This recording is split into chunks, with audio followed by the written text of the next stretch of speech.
My name is Miss Freeman, and I am the 2021 America's Southeast District Teacher of the Year. And I'm here to provide some tips to parents and students on how to operate in a virtual classroom. Let's check out some of those tips right now. Here's tip number 1. Take your classes in a quiet place. This can be in a bedroom with a desk or with a closed door. I do not recommend taking your virtual classes in common areas such as a kitchen or a dining room or even a living room. There's a lot of traffic that comes in those areas, so I wouldn't recommend having your classes in those areas.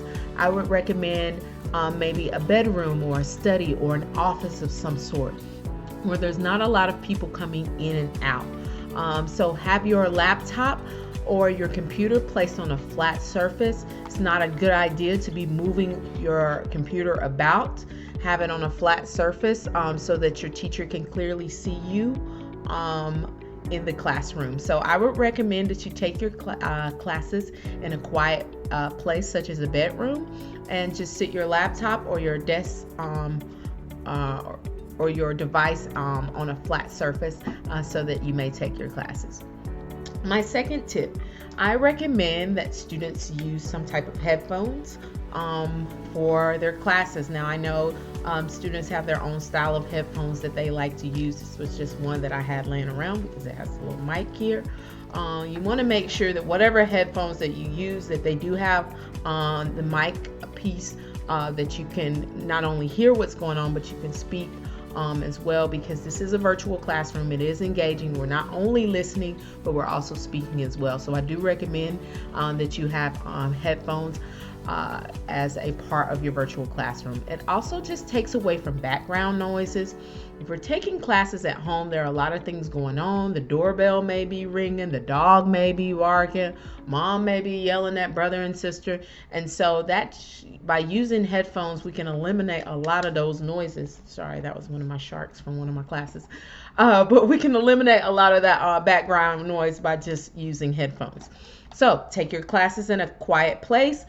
Use headphones. Another tip that I gave to my teachers was to also use good lighting. Okay, as students in the classroom, we see you guys in the nice fluorescent lights. We also want to see you in the virtual classroom as well. So if possible, get you a lamp and shine the lamp on you during your virtual class. Just makes it a lot easier. Students can start to look the same in the classroom. So we want to make sure that you also have some nice lighting as well. And you can just get a lamp and take the lamp and put it close to your computer so it shines on you. So you're going to take your course in a quiet place, away from common areas, maybe close the door.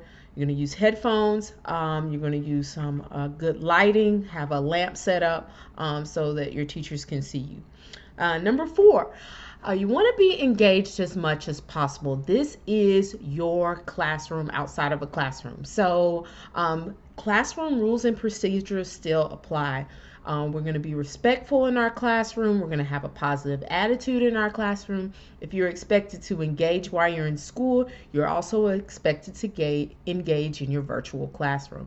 So all the rules that you would normally have in your classroom still apply in the virtual classroom. And the thing about it is that you have to make sure that you're disciplined in the virtual classroom. Because your teacher isn't right in front of you, it is a lot easier to get distracted and to get into other things. So you have to be very disciplined in your virtual classroom and make sure that you're following the classroom rules and procedures. You don't want to get in trouble for not doing what you're supposed to. So as much as possible, make sure you're engaging in the discussion and just following your normal classroom rules and procedures, except do that virtually. And number 5, you want to make sure that you stay connected.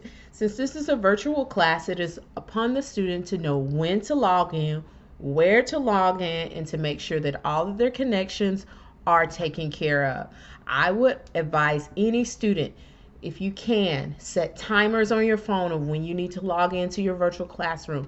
Check in on a consistent basis. If you're using Google Classroom, You need to be checking Google Classroom every single day. If it's Schoology, you need to be checking it every single day. So you need to stay connected as much as possible to your virtual classroom. Your teacher is going to be sending out updates on a continual basis. So just like you would on your 8-hour day, be in the classroom or in the school, you're going to be very connected to your computer or desktop to know what is going on in your virtual classroom. And if you have any questions, go ahead and email your teachers right away or pose that question right in the live classroom. Okay, don't wait.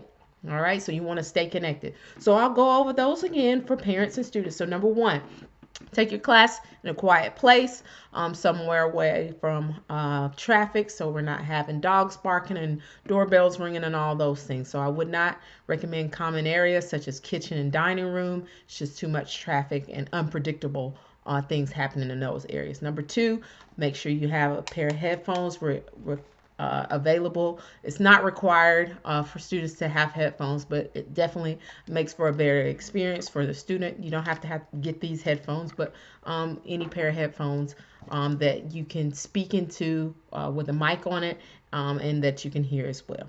Helps to eliminate background. Lighting, as I mentioned, having some type of lamp available and just shine that on your face during your live class so that your teacher is able to see you. Number four, you're going to engage as much as possible, and remember that the classroom rules and procedures still apply in the virtual classroom.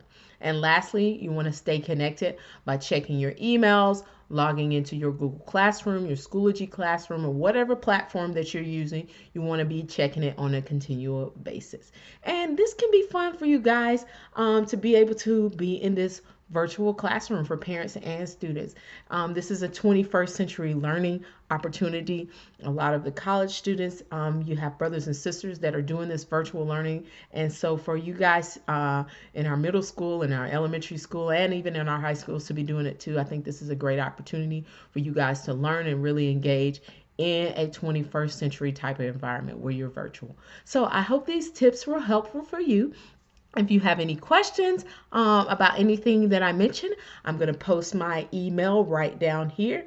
So feel free to email me any questions, any comments that you may have, or any other tips that you might have, or concerns that you might have, just anything that you might have that I can answer for you. Please feel free to email me below. So I'll see you guys soon, and thanks for watching. Bye-bye.